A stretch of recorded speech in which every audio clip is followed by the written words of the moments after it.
رمضان المبارک دراصل ایک جامع تربیتی عمل ہے جو انسان کے باطن کو سنوارتا اور معاشرے کی سمت متعین کرتا ہے۔ یہ مہینہ وقتی جذبات نہیں بلکہ مستقل مزاجی ضبط نفس اور فکری پختگی پیدا کرنے کے لیے آتا ہے۔ جب ایک مسلمان سحر سے افطار تک اپنے نفس کو قابو میں رکھتا ہے تو وہ یہ سیکھتا ہے کہ خواہشات پر قابو پانا ہی حقیقی آزادی ہے۔ یہی داخلی نظم آگے چل کر اجتماعی نظم کی بنیاد بنتا ہے۔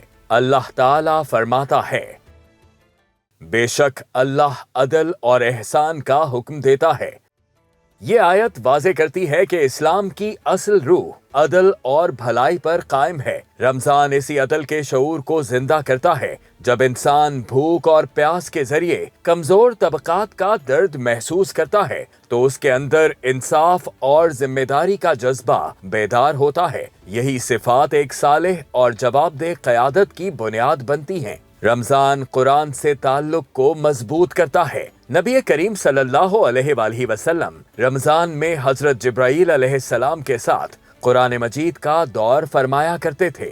اس سے معلوم ہوتا ہے کہ قیادت کی فکری بنیاد وحی الہی کی رہنمائی پر ہونی چاہیے۔ قرآن کریم مشاورت، امانت اور دیانت کو اجتماعی زندگی کے اصول قرار دیتا ہے۔ جب یہ تعلیمات معاشرے میں نافذ ہوں تو اقتدار ذاتی مفاد کے بجائے خدمت کا ذریعہ بن جاتا ہے۔ رمضان کا ایک نمایاں پہلو اجتماعی نظم ہے۔ زکوٰۃ اور صدقات کے ذریعے دولت کا بہاؤ معاشرے کے ضرورت مند طبقات تک پہنچتا ہے۔ عہد نبوی صلی اللہ علیہ وآلہ وسلم اور خلافت راشدہ میں زکوٰۃ کو منظم ریاستی نظام کے تحت جمع اور تقسیم کیا جاتا تھا، جس سے معاشی توازن قائم رہتا تھا۔ اسی مبارک مہینے میں مارکہ حق یعنی غزوہ بدر پیش آیا، جس نے یہ ثابت کیا کہ ایمان، نظم اور باکردار قیادت کم وسائل کے باوجود بڑی تبدیلی لا سکتی ہے۔ خلفائے راشدین رضوان اللہ علیہم اجمعین کی حکمرانی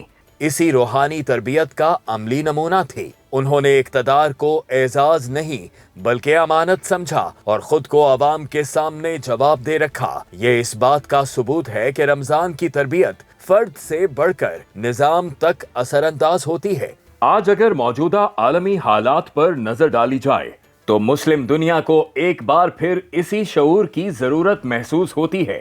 مشرق وسطیٰ میں بڑھتی ہوئی کشیدگی، خصوصاً صہیونی ریاست اور امریکہ کی ایران کے خلاف جاری جارحیت ایک بار پھر مسلم دنیا کی سیاسی کمزوری کو نمایاں کرتی ہے کہ وسائل اور آبادی کے باوجود امت ایک مؤثر اجتماعی قوت کے طور پر سامنے نہیں آ سکی۔ یہ حالات ہمیں باور کرا رہے ہیں کہ جب تک امت علم، عدل، اتحاد اور ذمہ دار قیادت کو اپنی بنیاد نہیں بنائے گی تب تک عالمی سطح پر اس کا کردار محدود ہی رہے گا۔